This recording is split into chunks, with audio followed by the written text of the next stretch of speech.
It is one of the most resilient parties ever in the history of this country. And it is the largest and the biggest party in, south of Sahara and north of River Limpopo. That is true, and it is a party which is fit to take power on its own.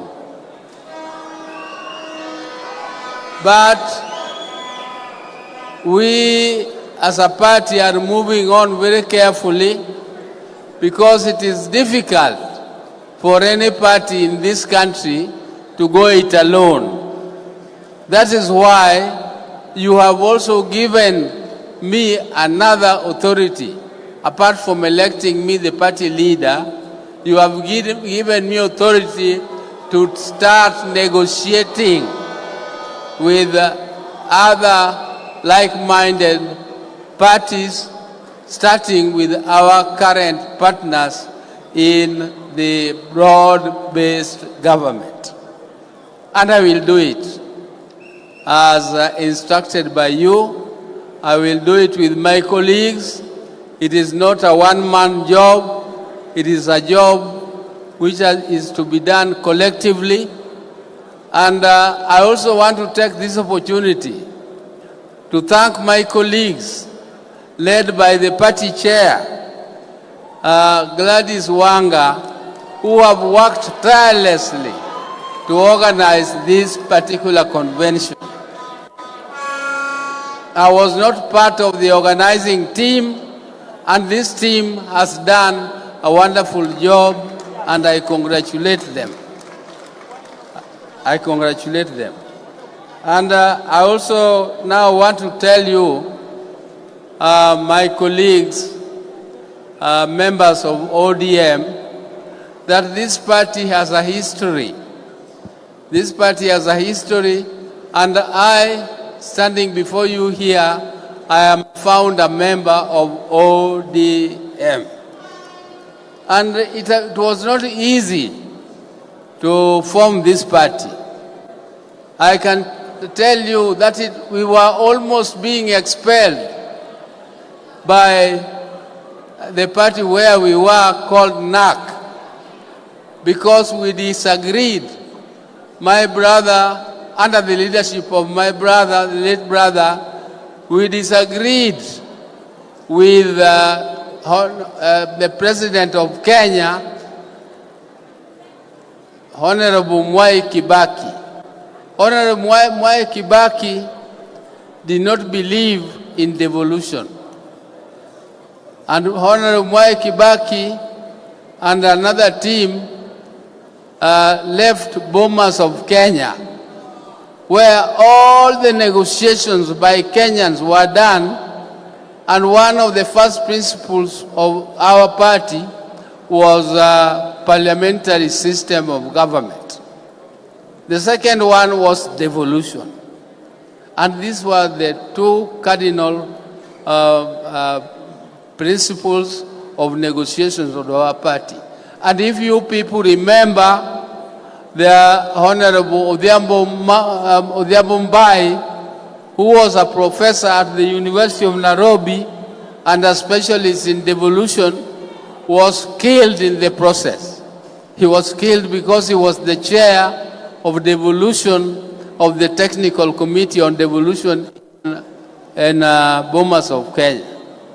After that, the Kibaki team walked out and went to Kilifi and made a draft, another draft parallel to the one of the Bomas of Kenya. When this draft came, it was subjected to a referendum. And when it was subjected to a referendum, our team, which was saying no, was given the symbol of machungwa. The other team was given banana. And you know banana is weak. You can break it.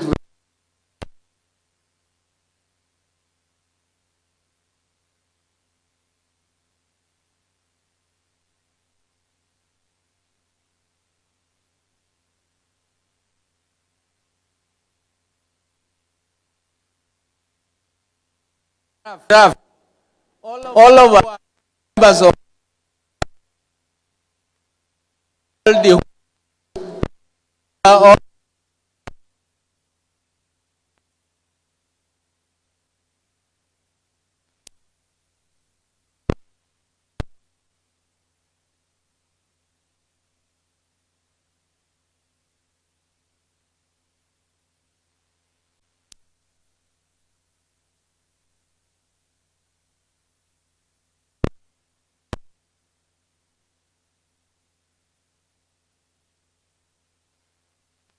and that is how this party was formed.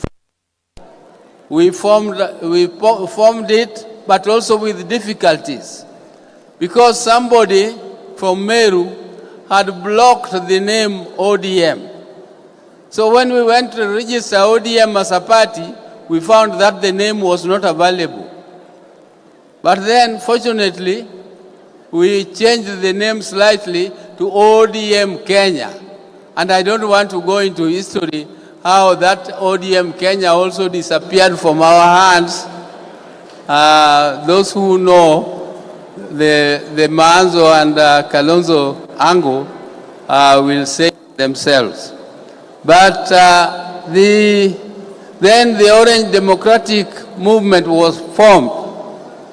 And one of the cardinal principles was still devolution and parliamentary system of government. But as we now continue to negotiate, because we were still in government, though our people had been sacked from the government, we negotiated and went for devolution, but the other party took the presidential system, which was in the Kilifi draft. That was negotiation. That is the spirit of negotiation, give and take, which ODM should continue with. We are going to continue with that principle of give and take and negotiation. We are not going to be stiff, and I want to tell my daughter here, Winnie, that we are not going to expel people. We are not going to be a party of expelling people. We are going to be a party of including people and asking them to come in. But we are also going to maintain democratic principles, because we are a democratic party. A democratic party has structures, and when you are a leader and a policy maker in any of the structures, then you must go by the cardinal principles of democracy. One of the cardinal principles of democracy is that the minority will have their say and the majority will have their way. That is how democracy works.